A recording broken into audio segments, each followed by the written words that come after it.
23 अप्रैल 2026 यानी आज वो दिन है जब बंगाल के 16 जिलों की 152 सीटों पर जनता सिर्फ ईवीएम का बटन नहीं दबा रही है, बल्कि दिल्ली और कोलकाता में बैठे बड़े बड़े नेताओं के पसीने निकाल रही है।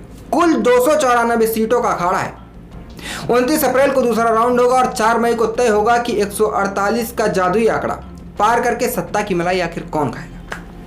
लेकिन बात सिर्फ बंगाल की कुर्सी की नहीं है, ये 2029 की लोकसभा का वो सेमीफाइनल है जिसका रिजल्ट पूरे देश की सियासत की खटिया खड़ी कर सकता है। लेकिन सवाल ये है कि आखिर 5 साल में ऐसा क्या खेला हो गया कि जो लड़ाई 2021 में एक तरफा थी वो आज करो या मरो का थ्रिलर बन गई है।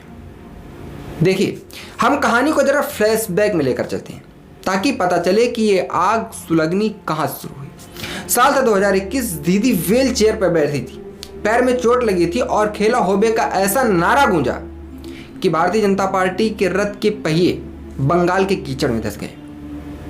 टीएमसी ने 213 सीटें झटक ली और भारतीय जनता पार्टी 77 पर सिमट गई। उस वक्त लगा कि अब तो ममता बनर्जी का राज अमर हो गया और कोई उनके सामने टिक नहीं पाएगा। लेकिन सत्ता का नशा और समय का पहिया दोनों बड़े ही जालिम होते हैं। 5 साल बीते और तस्वीर 180 डिग्री पलट गई। एक तरफ दीदी की लक्ष्मी भंडार, कन्याश्री और स्वास्थ्य साथी जैसी मास्टर स्ट्रोक योजनाएं हैं जो गांव देहात की औरतों का वोट बैंक एकदम फेविकोल की तरह चिपकाए रखती हैं, तो वही दूसरी तरफ आरजीकर मेडिकल कॉलेज जैसा खौफनाक कांड, शिक्षक भर्ती का महाघोटाला और सिस्टम से धोखा खाए बेरोजगार युवाओं की पूरी फौज। अब आप ही बताइए कि 15 साल सत्ता में रहने के बाद जब जनता सीधे गिरेबान पकड़कर सवाल पूछती है तो क्या सिर्फ बंगाली अस्मिता का चूरन हर बार काम आएगा?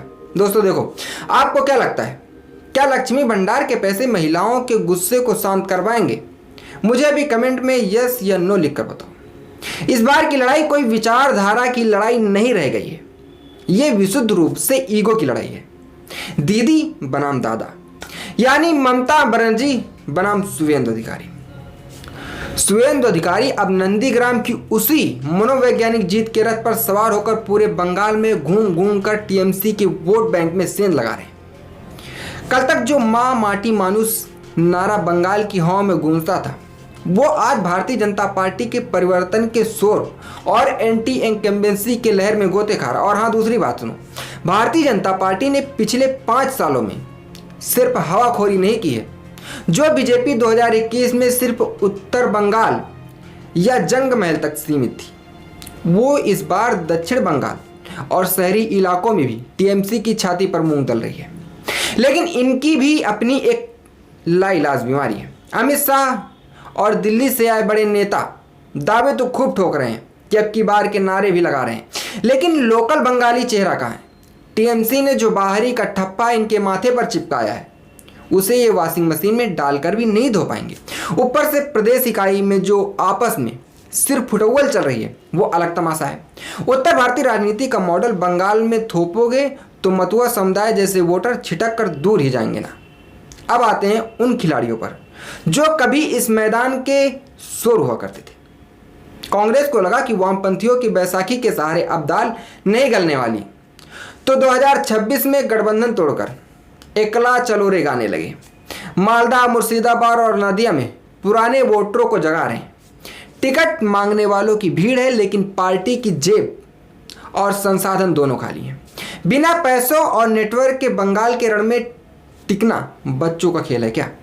और अंत में जरा उस सीपीआईएम की हालत देखिए जिसने 1977 से लेकर 2011 तक पूरे 34 साल बंगाल पर एक छत्र राज किया था। आज ये हंसिए पर है। इन्हें लगता है कि आजकर कांड पर सड़क पर नारे लगाने से चमत्कार हो जाएगा, पर हकीकत यह है कि जनाधार खिसक चुका है। नेता बूढ़े हो चले हैं। सिर्फ साफ सुथरी छवि से चुनाव जीते जाते तो बात ही क्या थी। तो देखो, कुल जमा बात यह है कि आज पहले चरण में जो 1478 उम्मीदवार अपनी किस्मत आजमा रहे हैं वो सिर्फ एक राज्य का भविष्य नहीं लिख रहे हैं। क्या ममता बनर्जी के 15 साल के अवैध किले में भारतीय जनता पार्टी की सेंधमारी कामयाब होगी, या दीदी इन तमाम घोटालों के चक्रव्यूह को तोड़कर 2029 का सपना लेकर दिल्ली की तरफ कूच करेंगी?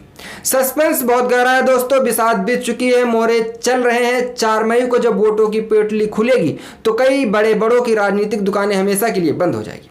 अब देखना यह दिलचस्प होगा कि बंगाल की जनता इस बार किसे अर्श पर बिठाती है और किसे फर्श पर। अगर आपको ये पॉलिटिकल एनालिसिस पसंद आया हो तो वीडियो को लाइक जरूर करें। और हाँ, 4 मई के नतीजों पर आपका क्या प्रेडिक्शन है?